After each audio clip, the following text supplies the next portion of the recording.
Hey everyone, welcome back to Keep Trucking Personal. This is the first episode of 2026 and it feels good. I know how hard these past few weeks are on everybody, whether it was for the good or bad or a combination of both, just because trucking is really affected by those holidays. And it feels good to have a fresh, clean slate, if you will, to get this kicked off.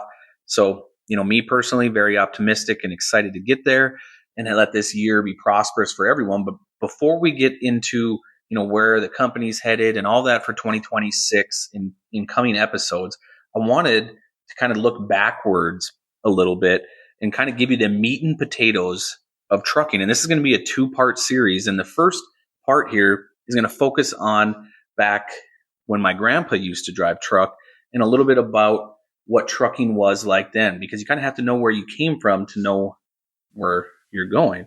And a lot of this is going to be about the fundamentals, the work, the mindset that actually keeps this industry moving. And it's exciting. Like when I think about my family and what it was like to truck back in the day, it's refreshing. It's humbling to know what they went through when we look at what our complaints are today and what we might, let us get bothered by was things they dealt with every single day. And so this is going to be a little bit more of a buckle up buttercup concept, and you have to buckle in and get it done. But you got to know what it was like back then. And I think that helps set the stage. And growing up, knowing my grandpa, and he had died when I was young, but the little bit I did get to know him, and then hearing stories about my grandpa Henry Kivi, which I'll continue to refer to as grandpa for the rest of it, was a trucker back in the 50s and 60s and 70s and had built his legacy. And there's a lot of history when it comes to trucking, and when the trucking industry was regulated and then deregulation and how all of that opened up competition. But when I look back about what trucking looked like back then, some simple things are really easy to stand out, right? No GPS. Cell phones, nada, did not exist. Weather apps, nope. Electronic logs, nope. Let me call dispatch and see what they think, or let me call my driver and see what he thinks. Nope. You had your truck, you had your route, you had a delivery that had to get done. You knew your mission and it was written on paper, and you did it through personal interactions, and that's how you got it done. If something went wrong, there wasn't an audience for it. There wasn't social media. You didn't blast somebody, or leave a bad review. You had integrity, right? You solved problems in the moment, or you didn't belong there. It was just that simple. You had to be self-sufficient. And that's what stands out to me the most, is how tough my grandpa was in trucking. And many of you have family that trucked back then. And think about it.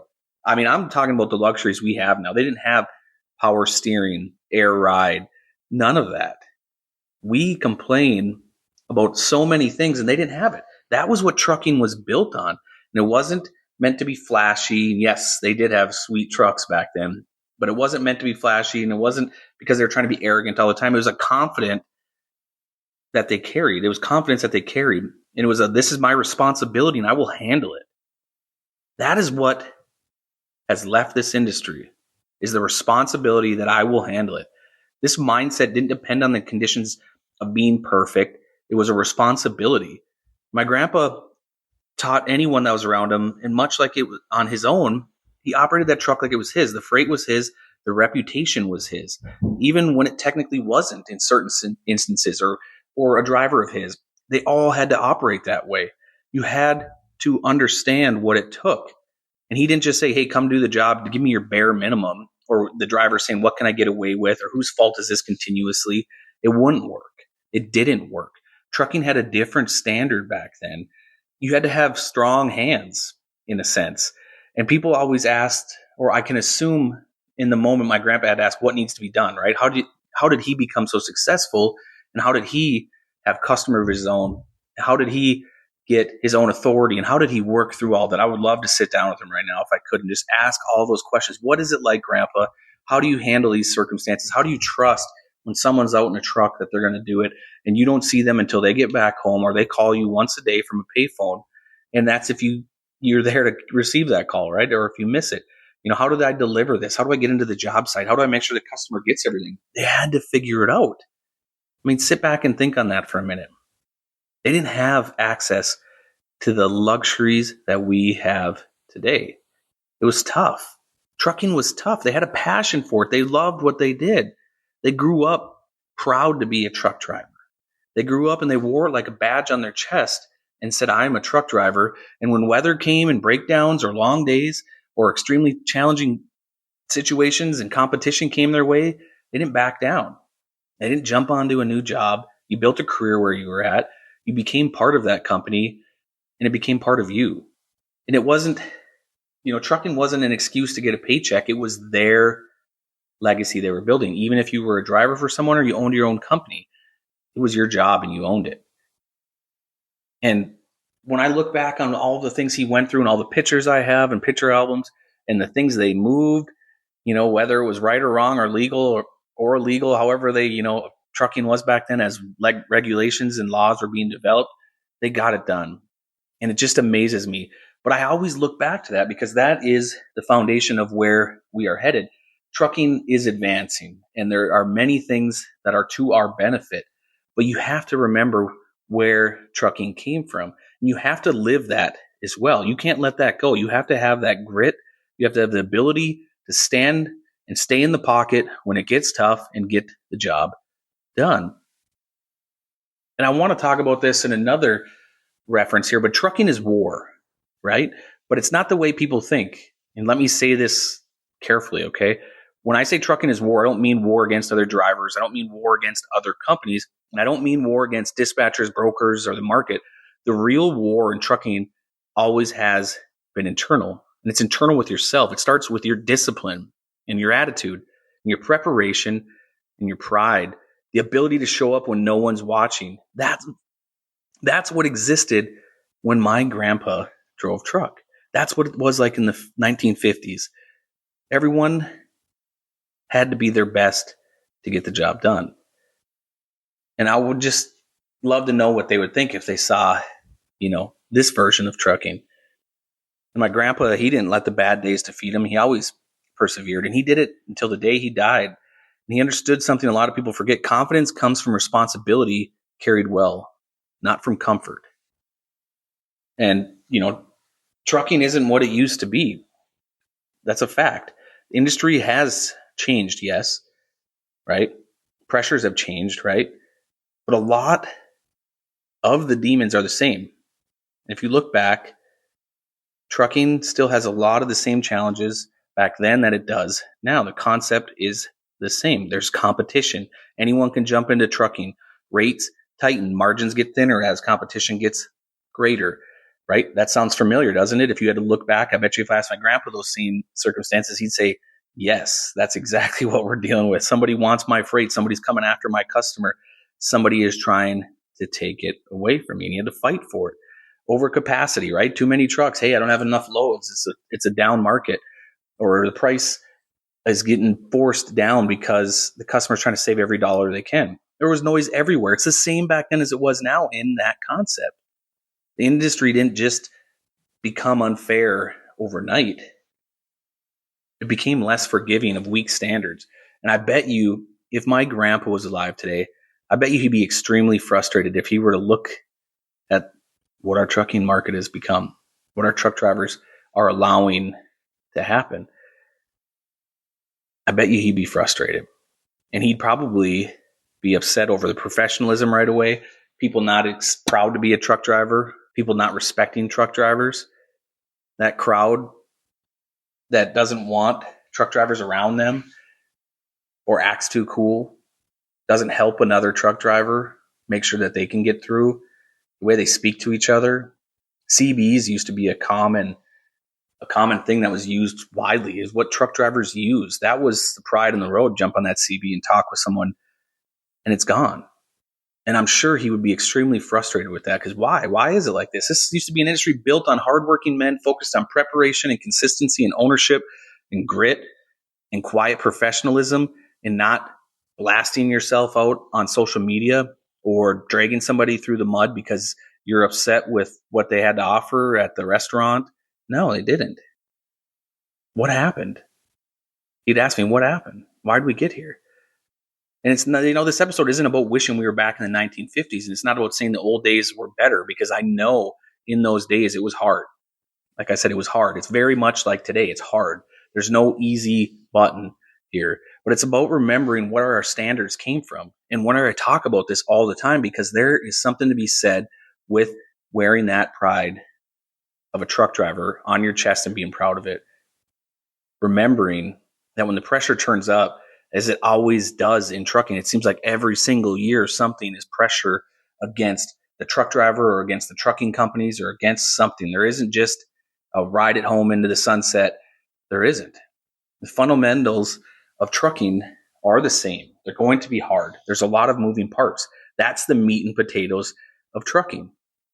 And part 2 of this, the meat and potatoes, is going to focus on the current day truck driver, because it doesn't just need to be about my grandpa, but there is a mindset that you can learn and you can take with you. And the next episode, we're going to focus on that. We're going to take that legacy and we're going to say, what does it mean to be a truck driver right now? How can you do it? In a pragmatic approach, simple. How do we do this? And how does the current truck driver today win? How do you be successful in this challenging market? How do you be successful when it's cold and the winter is rough? Does it make you change your mind right away and want to drive for a different company? Or are you always scanning and looking for another opportunity? Is social media like Amazon of truck driving jobs? What is it that makes a truck driver content nowadays? Is there the ability to be content? Is there such a thing as somebody starts a job and they retire from that now? It begs the question to be answered. Is there? Ask yourself, are you going to be content where you're at? Now, I know in certain instances, what got you there won't get you there. And I understand that for a truck driver. You may not have had kids when you started driving truck, and now you have kids. That changes the dynamic substantially. But there's a clean way that this industry moves forward, a clear path, and it's done through pride and being proud of who you are and ownership and all of those packaged up. It's a lot, right? There sounds like I'm talking over and over about all these fancy words to describe what a truck driver is, but you can tell where I'm headed with this. You can understand it. It's about building something that you can be proud of. It's about a reputation. You have your own reputation. Why has this industry changed so much from the 50s, where it was truly family? You stuck up for each other. You helped each other in circumstances. You helped each other tarp. You helped each other get loaded. Somebody needed tools or parts, you name it, you could ask another friend. Doesn't matter if you knew them or not, and they'd be willing to help you. I bet you they would. So as we compare and contrast 1950 to now, a lot of the same demons, a lot of the same roads, honestly, a lot of the same. But there's also been a lot of change.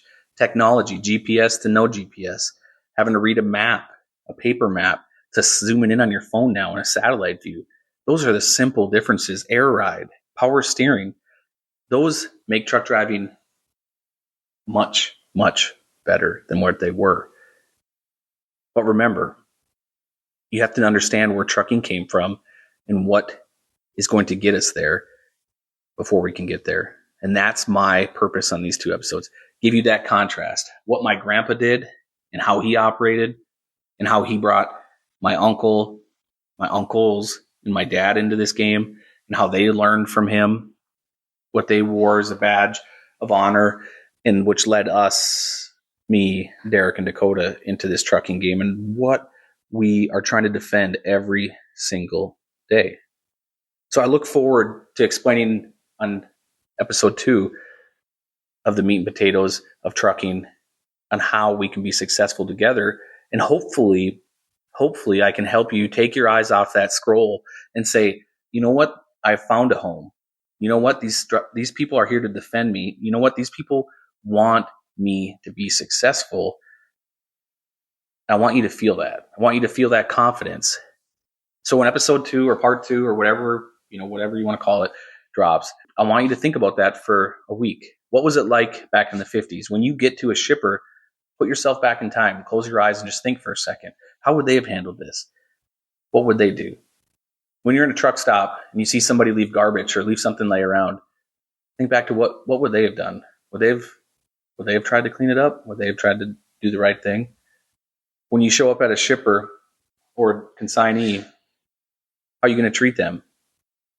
Like it was back in the day where they would let you use their restroom and they would let you come right inside their building like you were one of them. Nowadays, they put paper up on the window that says drivers not allowed. Why? Why do you think that is? Is there something that we're missing? No, I don't think so. I think it was, if we could remember what they acted like back in the day and carry that forward, trucking industry would be a whole lot different. So that's where we're going to go next week. Tune in. I'm super excited to get there with you and share these stories. So until next time, keep trucking personal. Thank you for joining us on this episode of Keep Trucking Personal. We appreciate you taking the time to explore the heart and soul of Kivi Brothers Trucking with us. Don't forget to subscribe and leave a review to let us know your thoughts. Tune in next time as we continue our journey together, diving deeper into what makes us a community, a catalyst for positive change, and a home for those who aspire to be part of something truly extraordinary. Until then, keep trucking, and we'll catch you on the next episode.